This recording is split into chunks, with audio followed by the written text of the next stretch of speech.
Biko guys. Biko. Ayan. Ayan, biko. Katulunok to. Biko ni Irene. So, lalagyan daw ni Irene to ng yan, toppings. Ano yan guys? Gata. Ginawa niya na pinadry yung gata. Oh, biko. Tagjis. Ayan guys. Ni-slice niya. Bibinta yata niya to eh. 5-5 lang daw guys. 5-5 ang tanan. 5-5 kada slice. Mahal na daw ang lubi karon. Guys, City. So, lagyan niya ng toppings sa ibabaw. Ayan.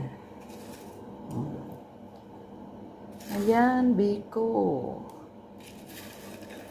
Biko ni Irene. Pero mas masarap daw. Kinsa. Ay, siyempre kita, oy. Kami ang lami, guys. Ang lami ang biko, guys. Mas lami yan, eh.